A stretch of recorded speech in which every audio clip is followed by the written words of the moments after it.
আমসু নেতা ৰেজাউল কৰিম চৰকাৰক এইবাৰ টাৰ্গেট কৰি লৈছে খুদ আমসুৱে সংবাদমেল পাতি এনেধৰণে প্ৰত্যাহ্বান জনাইছে দিল্লীত যি ধৰ্ণা কৰিবলৈ গৈছিল আমসু নেতা ৰেজাউল কৰিম চৰকাৰে সেই ধন ক'ত পালে দিল্লীলৈ ধৰ্ণা কৰিবলৈ নহয় সেলফি উঠিবলৈহে গৈছে আমসু নেতা ৰেজাউল কৰিম চৰকাৰ এই মুহূৰ্তত সঠিক তথ্য আপোনালোকক আমি জনাবলৈ চেষ্টা কৰিম সবিশেষ আমি জনাই আছো মুখ্যমন্ত্ৰীৰ বি টিমৰ এজেন্ট ৰেজাউল কৰিম চৰকাৰ খুদ আমসুৱে সংবাদমেল পাতি এনেধৰণে মন্তব্য কৰিছে ৰেজাউল কৰিম চৰকাৰৰ বিৰুদ্ধে যদি হসাকয়ে সংখ্যালঘুৰ নেতা ৰেজাউল কৰিম তেনেহলে দিল্লীত কিয় ধৰ্ণা দি আছে উচ্ছেদ হৈছে সোণাপুৰত চিঞৰিছে দিল্লীত এই মন্তব্য আমসুৰ অসমৰ সমস্যাক লৈ অসমত আন্দোলন কৰক ৰেজাউল কৰিম চৰকাৰে আমসুত বৰ্তমান সময়ত এক প্ৰকাৰ ফাট মেলা দেখিবলৈ পোৱা গৈছে দিল্লীত আন্দোলন কৰিবলৈ গৈ ক'ত টকা পাইছে সংখ্যালঘু নেতা এনেধৰণে মন্তব্য কৰিছে খুদ সংখ্যালঘু এটা সংগঠনে যদি হত সাহস আছে দিল্লীত যাবলৈ ক'ত টকা পাইছে ৰাজহুৱা কৰক এজন মন্ত্ৰীৰ পৰা টকা লৈ দিল্লীত আন্দোলন কৰিছে আমসু নেতা বা সংখ্যালঘু নেতা ৰেজাউল কৰিম চৰকাৰে দিল্লীত খৰচ হোৱা 60 লাখ টকা ৰেজাউল কৰিম চৰকাৰৰ পৈতৃক সম্পত্তি নেকি এনেধৰণে প্ৰশ্নও কৰিছে সংখ্যালঘু ঠেলাৱালা ৰিক্সাৱালাৰ চান্দা লৈ বিলাসী জীৱন যাপন কৰিছে দিল্লীত জন্তৰ মন্তৰত ধৰ্ণা দিবলৈ গৈ বিভিন্ন স্থানত এতিয়া সেলফিহে উঠি আছে সংখ্যালঘুৰ দুখ দৰদ সমস্যা লৈ দিল্লীলৈ যদি হসাকৈ যোৱা হলে তেনেহলে ফলপূৰ্বক কিবা এটা পোৱা গল খেতেন এইবাৰ সংখ্যালঘু সংগঠনে টাৰ্গেট কৰিছে সংখ্যালঘু নেতাক সোণাপুৰৰ উচ্ছেদক লৈ আমসু ইকবাল গুটৰ প্ৰত্যাহ্বান ৰেজাউল কৰিম চৰকাৰক আমি জনাই আছো ৰেজাউল কৰিম চৰকাৰ দীৰ্ঘদিনে আমি বিভিন্ন সমস্যাত বাতৰি সম্প্ৰচাৰ কৰি থাকো ৰেজাউল কৰিম চৰকাৰক লৈ এইবাৰ এক সংবাদমেল সম্বোধন কৰা দেখিবলৈ পোৱা গৈছে আমসু ইকবাল গুটে মুখ্যমন্ত্ৰী ডক্টৰ হিমন্ত বিশ্ব শৰ্মাৰ বি টিমৰ এজেন্ট ৰেজাউল কৰিম চৰকাৰ তেওঁলোকে এনেধৰণে দাবী কৰিছে যদি হসাকয়ে সংখ্যালঘুৰ নেতা হলহেতেন ৰেজাউল কৰিম চৰকাৰ তেনেহলে দিল্লীত ধৰ্ণা দিবলৈ নগলহেতেন কিয়নো সোণাপুৰত উচ্ছেদ হৈছে আৰু দিল্লীত গৈ চিঞৰি আছে অসমৰ সমস্যাক লৈ অসমতেই আন্দোলন কৰক বুলি তেওঁ কৈছে আৰু যি ধন গৈছে বা যি টকা খৰচ হৈছে সেই টকা ৰেজাউল কৰিম চৰকাৰে ক'ত পালে এবাৰ নামনি অসমৰ কেইবাটাও দল সংগঠন সংখ্যালঘু দল সংগঠনে একত্ৰিত হৈ এনেধৰণে সংবাদমেল সম্বোধন কৰিছে সংখ্যালঘু ঠেলাৱালা ৰিক্সাৱালাৰ পৰা চান্দা লৈ দিল্লীত গৈ বিলাসী জীৱন যাপন কৰি আছে ৰেজাউল কৰিম চৰকাৰে এই মন্তব্য আমসু ইকবাল গুটৰ মন্তব্য আছে আমাৰ হাতত সংবাদমেলত কি কৈছিল শুনো আহক যিজনে কাজিৰঙাৰ ইভেকশ্যনৰ সময়ত কাজিৰঙাত ইভেকশ্যন হৈ আছে শশুৰগড় তেওঁৰ তিতাবৰত তাত গৈ লুকাই আছে তাত ফোন কৰাৰ পিছতো বাৰম্বাৰ অহা নাই আৰু তেওঁৰ পত্নীয়ে মই কথাটো ক'ব বিচৰা নাছিলোঁ আজি তেওঁৰ যি ডাঙৰ ডাঙৰ লেকচাৰ লাখ লাখ সংখ্যালঘুক ৰাজপথত ওলাই লৈ আহিব আন্দোলন কৰিব এই যিখিনি কথা মই কথাৰ কাৰণে এই কথাখিনি ক'ব বাধ্য হ'লোঁ তেওঁৰ মিছেজে ফোন কৰি বাধ্য হৈছে তেওঁ তেতিয়াৰ সাধাৰণ সম্পাদক যে এনেকুৱা এজন ব্যক্তিক আপোনালোকে সংগঠনৰ সাধাৰণ সম্পাদক দি ৰাখিছে তেওঁ লুকাই ইয়াত আহিছে তেওঁক কক মোৰ মেখেলা আৰু চুৰি পিন্ধি তেওঁ ঘৰত বহাৰ কাৰণে মই তাত যাওঁ তেওঁ আহি পোৱা নাই সেই ঠাইত অখিল গগৈ ডাঙৰীয়া আছিল আৰু মই আছিলোঁ তাত আপোনালোকে সেই দিনৰ ঘটনা জানিব আৰু তাৰ পাছত অখিল গগৈ ডাঙৰীয়াই ৰাজহুৱা স্থানত এই কথাখিনি কৈছিল সেইজন ইতিমধ্যে মাননীয় মুখ্যমন্ত্ৰীৰ বি টিমৰ এজেন্ট ৰেজাউল কৰিম চৰকাৰ যিজনে কাজিৰঙা ইভেকশ্যনৰ নাম লৈ বঙাইগাঁৱৰ পৰা গ'ল কাজিৰঙাত মুখ থৈ তেওঁ তেওঁৰ চকুৰ ঘৰত গ'ল তাৰ পৰা উচ্ছেদ হ'ল উচ্ছেদ গুলি কৰি তিনিজন মানুহ মৃত্যু হ'ল তেওঁ তাত অহাৰ সময় নাই ভয়ত তেনেকৈ কৰি আছে আৰু আজি তেওঁ ডাঙৰ ডাঙৰ লেকচাৰ মাৰে নিশ্চয় অসমৰ ৰাইজে গম পাইছে আজি যদি মুখ্যমন্ত্ৰীৰ এজেণ্ট তেওঁ নহয় আজি তেওঁ মুখ্য যদিন সংখ্যালঘুৰ তেওঁ নেতা হয় তেওঁ উচ্ছেদ চলি আছে সোণাপুৰত আজি সমস্যা হৈছে সংখ্যালঘুৰ অসমত দিল্লীত গৈ ধৰ্ণা দিয়াৰ কাৰণটো কি আজি দিল্লীত গৈ ধৰ্ণা দিয়াৰ কাৰণ এইটোৱেই যে এজনে অকল সংখ্যালঘুকে তাক টাৰ্গেট কৰি আছে আৰু অত্যাচাৰ কৰি আছে তেওঁ যেনেকৈ ইয়াৰ পৰা গৈ হিন্দী চেনেলবোৰত কৈ থাকে আকৌ ইলেকশ্যনৰ সময়ত আহিলে গৈ তেওঁ টুপিও পিন্ধিব পাৰে তেওঁ কোৰাণৰ কথাও ভাল ক'ব পাৰে। সিদিনা দেখিলোঁ হজৰত মহম্মদৰ এটা কথাও তেওঁ কৈছে, চব তেওঁ জানে, কিন্তু হিন্দী টেলিভিশ্যনত তেওঁ যেতিয়া কয় তেতিয়া मैं मुसलमान को ख़त्म कर दूंगा, ख़त्म हो जाना चाहिए, मद्रसा तोड़ दूंगा, এইখিনি কৈ আহে আৰু তেওঁ বিটিমে তাত গৈ এইখিনি সঠিক হয় বুলি তেওঁ শিলমোহৰ মাৰাৰ কাৰণে তাত জিন্দাবাদ আৰু মুৰ্দাবাদ মাৰে। আজি অসমৰ সমস্যা, অসমত তেওঁ আন্দোলন কৰাৰ কথা, তেওঁ দিল্লীত গৈ কিয় আন্দোলন কৰিছে? দিল্লীত যোৱাৰ সময় এই টকাখিনি ক'ৰ পৰা পাইছে? ক'ৰ পৰা তেওঁ প্ৰত্যেক সম্পত্তি নেকি? তেওঁ কি কৰে? আজি ৰাজহুৱাভাৱে তেওঁ প্ৰেছ মিট যোগে মই আহ্বান জনাইছোঁ, প্ৰত্যাহ্বান জনাইছোঁ, তেওঁৰ খত কাগজে যদি দিল্লীত যোৱা অহাৰ নামত কিমান টকা খৰচ হৈছে, ক'ৰ পৰা পইচা কালেকশ্যন কৰক যে তেওঁ ৰাজহুৱা কৰক। আমি গম পোৱা মতে চৰ্ট মতে তেওঁ এইখন চৰকাৰৰ এজন মন্ত্ৰীৰ পৰা টকা লৈ গৈ এই চৰকাৰৰ বিৰুদ্ধে তাত তেওঁ আন্দোলন কৰি আছে। কোনজন মন্ত্ৰীৰ পৰা? আপোনালোক ভাৰতবৰ্ষৰ চতুৰ্থ স্তম্ভ, আপোনাৰ আমাতকৈ চ'ৰ্চ বেছি আছে, আপোনালোকে এইখিনি ওলাওক, লাহে লাহে কথাখিনি ওলাব। আমি ওলাই আছোঁ কথাখিনি। আমি যেতিয়া তথ্য আকাৰে ক'ব আমাৰ তাত এটা খবৰ আহিছে এজন মন্ত্ৰীৰ পৰা তেওঁলোকে টকাখিনি লৈছে, সেইনে তেওঁ ৰাজহুৱাকৈ কওক, তেওঁ প্ৰেছ মিটৰ জৰিয়তে কওক। আজি যদি দিল্লীত যোৱাৰ নামত ফ্লাইটত আৰু থকা এজনৰ যদি 30,000 খৰচা হয়, যদি 200 ষ্টুডেণ্ট, তাৰ পাছত 60 লাখ টকা, এই 60 লাখ টকা কাৰ? তেওঁলোকৰ প্ৰত্যেক সম্পত্তি নেকি? হয়তো কোনোবা মন্ত্ৰীৰ পইচা, নহ'লে আমাৰ সংখ্যালঘু ঠেলাৱালা ৰিক্সাৱালা এওঁলোকৰ পৰা গৈ তেওঁলোকে চান্দা কালেকশ্যন কৰি তেওঁলোকৰ বিলাসিতা জীৱন তাত পাৰ কৰিব গৈছে।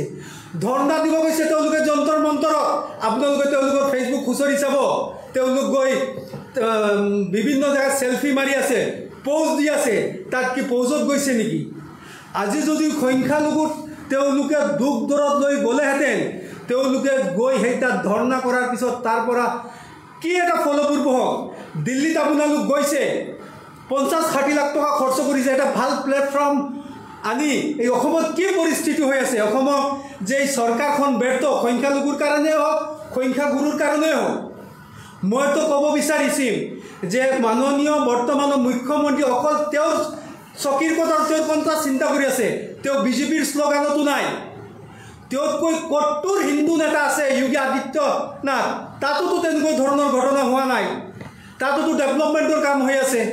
আজি চৰকাৰৰ মাটি দৰকাৰ আছে, উচ্ছেদৰ দৰকাৰ আছে, কৰক, উচ্ছেদৰ প্ৰক্ৰিয়া আছে, নোটিছ দিয়ক তেওঁলোকে, সেই মানুহজনৰ পুনৰ সংস্থাপনৰ ব্যৱস্থা কৰক, তাৰ পাছত উচ্ছেদ কৰক। চৰকাৰৰ মাটিৰ প্ৰয়োজন আছে, আমাৰ ক'বলগীয়া নাই, কিন্তু উচ্ছেদিতসকলক পুনৰ সংস্থাপন নকৰি উচ্ছেদ, আকৌ কেইদিনমান পিছত তেওঁলোকক ক্ষতিপূৰণ, এইবোৰ কি নাটক? আৰু এয়া আছিল মন্তব্য। সংবাদমেল পাতি এনেধৰণে ৰেজাউল কৰিম চৰকাৰক প্ৰত্যাহ্বান জনাইছে খুদ সংখ্যালঘু সংগঠনে। সংখ্যালঘু ছাত্ৰ সংগঠনে এনেধৰণে মন্তব্য কৰিছে, যদি সঁচাকৈয়ে সংখ্যালঘুৰ নেতা ৰেজাউল কৰিম চৰকাৰ, তেনেহ'লে দিল্লীত কিয় ধৰ্ণা দি আছে? উচ্ছেদ হৈছে সোণাপুৰত, চিঞৰিছে দিল্লীত, এনেধৰণে সংবাদমেল পাতি তেওঁলোকে কৈছে। অসমৰ সমস্যা লৈ অসমতে আন্দোলন কৰক বুলি সংখ্যালঘু নেতাক কৈছে সংখ্যালঘু ছাত্ৰ সংগঠনে। আমচুত ফাট মিলিছে নেকি? আমচুত কিহৰ এনেধৰণে মতানৈক্যৰ সৃষ্টি হৈছে? দিল্লীত আন্দোলন কৰিবলৈ ক'ত ইমান টকা পাইছে বুলিও প্ৰশ্ন উত্থাপন কৰিছে। যদি সৎ সাহস আছে, দিল্লীত যাবলৈ ক'ত টকা পাইছে, কিমান খৰচ হৈছে, ৰাজহুৱা কৰক ৰেজাউল কৰিম চৰকাৰে। এজন মন্ত্ৰীৰ পৰা টকা লৈ দিল্লীত আন্দোলন কৰিছে সংখ্যালঘু নেতা ৰেজাউল কৰিম চৰকাৰে। দিল্লীত খৰচ হোৱা 60 লাখ টকা ৰেজাউল কৰিম চৰকাৰৰ পৈতৃক সম্পত্তি নেকি? সংখ্যালঘু ঠেলাৱালা ৰিক্সাৱালাৰ চান্দা লৈ বিলাসী জীৱন যাপন কৰিব গৈছে দিল্লীত। যন্তৰ মন্তৰত ধৰ্ণা দিবলৈ গৈছে ঠিকেই, কিন্তু বিভিন্ন স্থানত চেলফিও উঠি ফেচবুক পোষ্ট দিছে। সংখ্যালঘুৰ দুখ সমস্যা লৈ দিল্লীলৈ যোৱা হ'লে কিবা আশা কৰিব পৰা গ'লহেঁতেন। এইবাৰ সংখ্যালঘু সংগঠনেই টাৰ্গেট কৰিছে সংখ্যালঘু নেতাক। সোণাপুৰৰ উচ্ছেদক লৈ আমচু ইকবাল গোটে প্ৰত্যাহ্বান জনাইছে আমচু নেতা ৰেজাউল কৰিম চৰকাৰক। মুখ্যমন্ত্ৰীৰ বি টিমৰ এজেণ্ট বুলি কৈছে ৰেজাউল কৰিম চৰকাৰ। আমাৰ হাতত মন্তব্য আছে, পুনৰবাৰ আগবঢ়াইছো।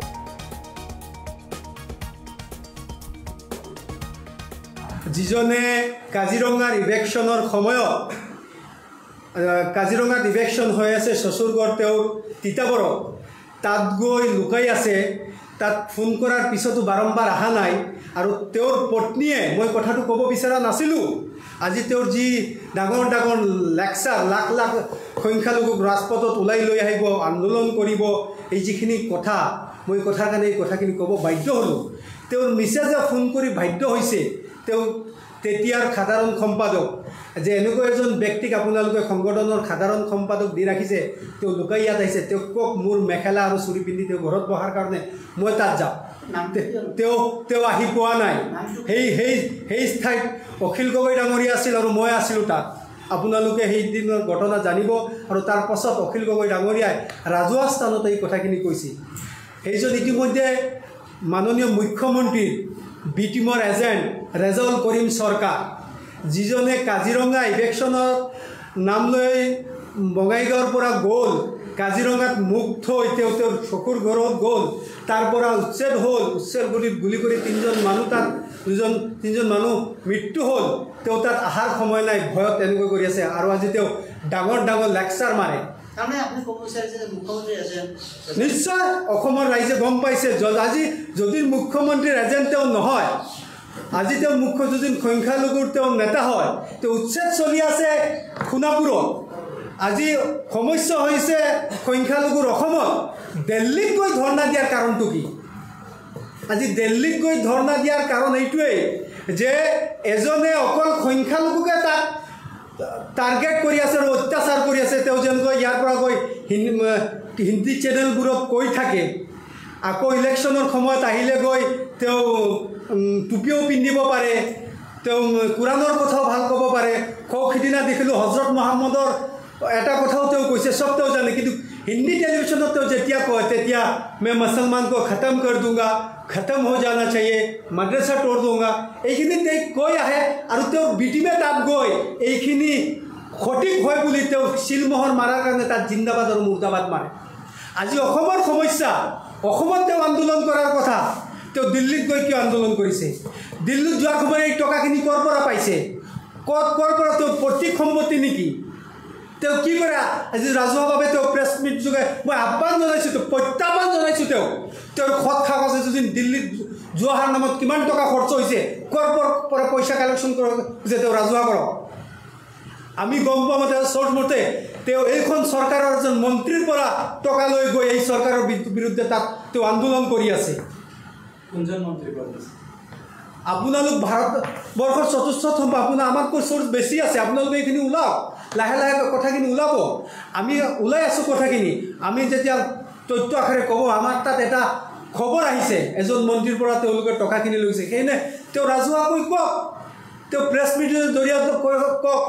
আজি যদি দিল্লীত যোৱাৰ নামত ফ্লাইটত আৰু থকা এজনৰ যদি 30,000 খৰচা হয়, যদি 200 ষ্টুডেণ্ট, তাৰ পাছত 60 লাখ টকা। এই 60 লাখ টকা কাৰ? তেওঁলোকৰ পৈতৃক সম্পত্তি নেকি? হয়তো কোনোবা মন্ত্ৰীৰ পইচা, নহ'লে আমাৰ সংখ্যালঘু ঠেলাৱালা ৰিক্সাৱালা এওঁলোকৰ পৰা গৈ তেওঁলোকে চান্দা কালেকশ্যন কৰি তেওঁলোকৰ বিলাসিতা জীৱন তাত পাৰ কৰিব গৈছে। ধৰ্ণা দিব গৈছে তেওঁলোকে যন্তৰ মন্তৰত। আপোনালোকে তেওঁলোকৰ ফেচবুক খুচৰি চাব, তেওঁলোক গৈ বিভিন্ন জেগাত চেলফি মাৰি আছে, প'জ দি আছে। তাত কি প'জত গৈছে নেকি? আজি যদি সংখ্যালঘুত তেওঁলোকে দুখ দৰত লৈ গ'লেহেঁতেন, তেওঁলোকে গৈ সেই তাত ধৰ্ণা কৰাৰ পিছত তাৰ পৰা কি এটা ফলপ্ৰসূ হওক। দিল্লীত আপোনালোক গৈছে, 50-60 লাখ টকা খৰচ কৰিছে, এটা ভাল প্লেটফৰ্ম আনি এই অসমত কি পৰিস্থিতি হৈ আছে। অসমত যে এই চৰকাৰখন ব্যৰ্থ, সংখ্যালঘুৰ কাৰণেই হওক, সংখ্যাগুৰুৰ কাৰণেই হওক। মইতো ক'ব বিচাৰিছিল যে মাননীয় বৰ্তমানৰ মুখ্যমন্ত্ৰী অকল তেওঁৰ চকীৰ কথা তেওঁৰ কথা চিন্তা কৰি আছে, তেওঁ বিজেপিৰ শ্লোগানতো নাই। তেওঁতকৈ কট্টৰ হিন্দু নেতা আছে যোগী আদিত্যনাথ, তাতোতো তেনেকুৱা ধৰণৰ ঘটনা হোৱা নাই, তাতোতো ডেভেলপমেণ্টৰ কাম হৈ আছে। আজি চৰকাৰৰ মাটি দৰকাৰ আছে, উচ্ছেদৰ দৰকাৰ আছে, কৰক। উচ্ছেদৰ প্ৰক্ৰিয়া আছে, নোটিছ দিয়ক তেওঁলোকে, সেই মানুহজনৰ পুনৰ সংস্থাপনৰ ব্যৱস্থা কৰক, তাৰ পাছত উচ্ছেদ কৰক। চৰকাৰৰ মাটিৰ প্ৰয়োজন আছে, আমাৰ ক'বলগীয়া নাই। কিন্তু উচ্ছেদিতসকলক পুনৰ সংস্থাপন নকৰি উচ্ছেদ, আকৌ কেইদিনমান পিছত তেওঁলোকক ক্ষতিপূৰণ, এইবোৰ কি নাটক? আৰু এজন নেতা যিজনে কাজিৰঙাৰ ইভেকশ্যনৰ সময়ত, কাজিৰঙাত ইভেকশ্যন হৈ আছে শ্বশুৰগড় তেওঁৰ তিতাবৰত, তাত গৈ লুকাই আছে তাত ফোন কৰাৰ পিছতো বাৰম্বাৰ অহা নাই আৰু তেওঁৰ পত্নীয়ে মই কথাটো ক'ব বিচৰা নাছিলোঁ আজি তেওঁৰ যি ডাঙৰ ডাঙৰ লেকচাৰ লাখ লাখ সংখ্যালঘুক ৰাজপথত ওলাই লৈ আহিব আন্দোলন কৰিব এই যিখিনি কথা মই কথাৰ কাৰণে